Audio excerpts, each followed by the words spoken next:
Welcome back to my channel. This is Chidima Favor. Okay, we're going to make this beautiful boo gown you're seeing here. It's very easy to make. We're going to use the simplest method of making the simplest boo you can ever see. To my returning subscribers, I love you. If you've not subscribed to my channel, please, I'm begging you, subscribe. You will not regret it. Join this beautiful family. Let's do it together. Okay, making this boo dress, I was very happy making it. It's not my first time, but I've never made a video on this. Okay, because sometimes Nepa used to disappoint me. Nepa has showed me shaggy, but in all things we give glory to God. Okay, all right, remember that when doing boo dress, it doesn't have any zipper allowance. It's an across shoulder measurement. But if you do not take your client's across shoulder measurement, do it this way I'm doing it. Take your shoulder, take your accurate shoulder and add maybe 14 inches depending on where you want the sleeve to be for your client. Okay, the total of what I used was 22. At a point I said no, let me use 20 so it won't be too long. But dear, do you know the truth?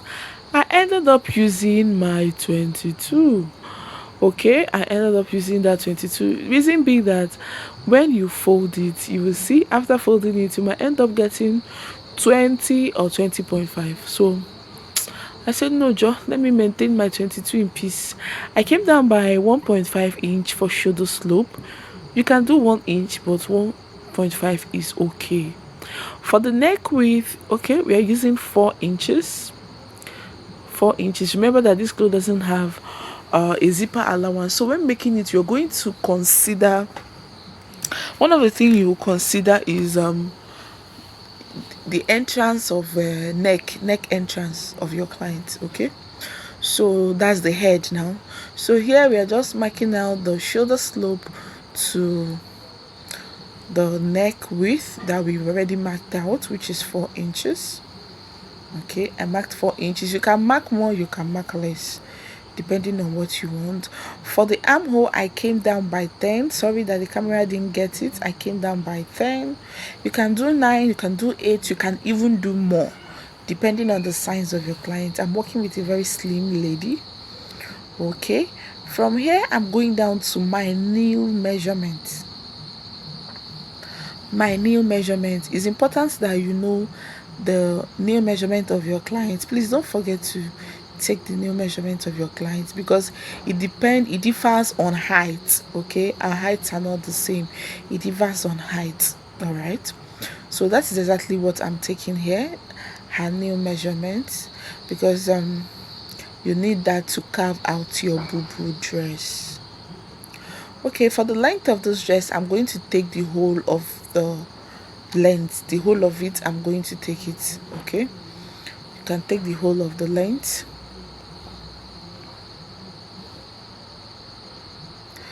All right, from that same shoulder, I'm going to take my half length and I'm going to take my hip measurement. But please, when taking your measurement, you can take from your shoulder to your hip length. All right, but this is for people that in case you forgot. All right, from that my hip to my knee length, I'm going to take the midpoint. Just pay detail attention. From my hip to my knee, I will take the mid measurement, the middle. That's what I marked out.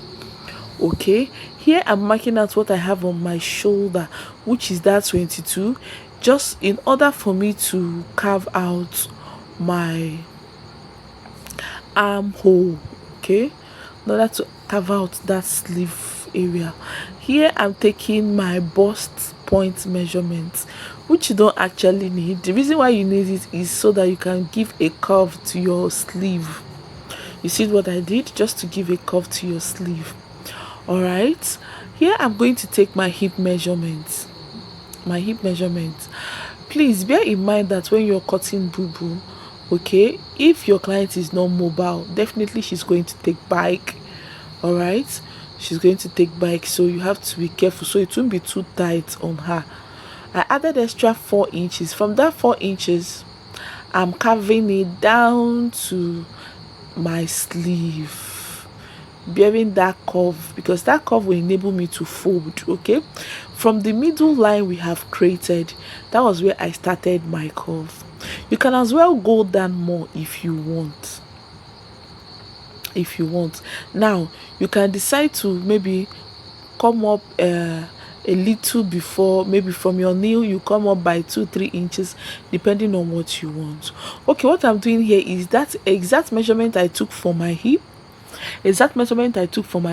plus the 4 inch. That's what I'm taking down. This is where you need to consider the bike of entrance mobile facility. Sorry, let me not bite my tongue. You need to consider your client, if your client is not mobile, entering bike because she needs to raise her leg. Okay, consider that area too. Please, if you're watching up to this moment, which means you like my video, what's stopping you from subscribing? From down the area you can decide to come up and still curve the way I'm doing, like I said.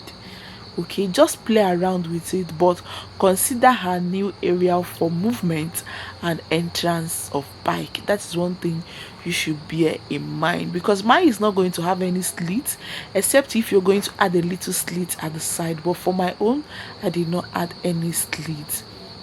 Now for the neck depth for the back, I used 1 inch. I said no, it's not big. Okay, let me use 1.5. You see, I was marking 1 inch. At a point I said no, that 1.5 is okay, let me use 1.5. Use whatever works for you. At this point, use your preference depending on the kind of neck you're planning to achieve. All right, here I've cut it out. I'm going to separate it. You see, after cutting it out, it's already boobing already. Oh my god. If you've not subscribed, please now subscribe. It's totally free. Join this wonderful family. Let's grow together. I promise you, you'll never regret it. Okay, so let's go ahead and cut. Do you know the, please forgive me, in cutting the front neckline I actually put the camera on, but the camera disappointed themselves, not me. What I did here was I came down by 9 inches for the front, and at the point of 9 inches I went in by 1 inch. That's why it's 4 corner. Just go in by 1 inch and connect it to the exact neck width, which is 4 inches we used, right? Okay, that was how I achieved that 4 corner you see there. Please forgive your sister. All right, I've gone ahead to join the shoulder. Now let's work on the neck. From this point I'm pointing, you're going to take measurement round to the other point. Remember that this thing is 4 corner. Okay, from this point I'm going to measure round, keep rounding.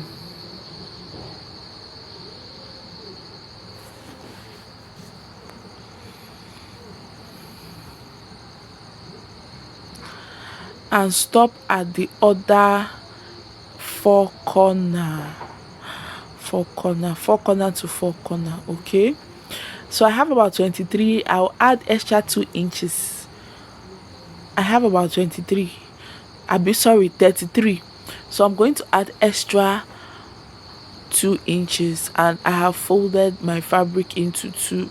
This fabric on fold is about 2 inches, when open is about 4 inches. So after sewing it I want to have about 1.5.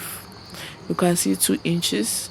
So after folding it I want to have 1.5. I don't want it to be too high.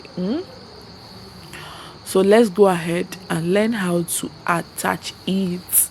From this point, from this socket point, I'm going to start sewing, but before I sew I'm going to leave about 1 inch to 1.5 that I'll use to wrap it inside. Okay,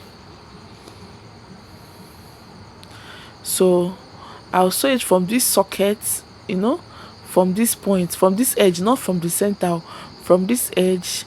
I'll go and sew it round and stop at the other edge. This edge I'm pointing, not at the middle, at the other edge.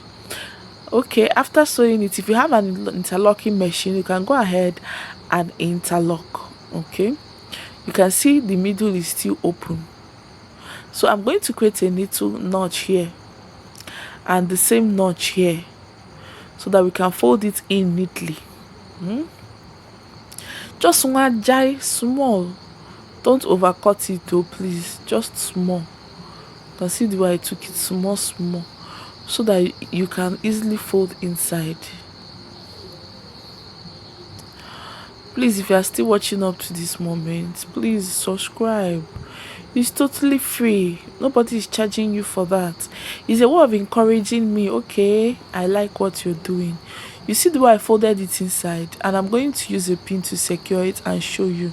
Okay, you see the way I secured it. Now I'm going to top stitch on it that way. I'll stitch from this edge to the other edge. I'll just do that. If you do it, you see the way it's going to be. And I also top stitch round. Let me not eat my tongue one day. I'll go ahead and top stitch round. After stitching it at the back, I'll top stitch round just for you to sleep properly. Okay, you can see the way it's looking now.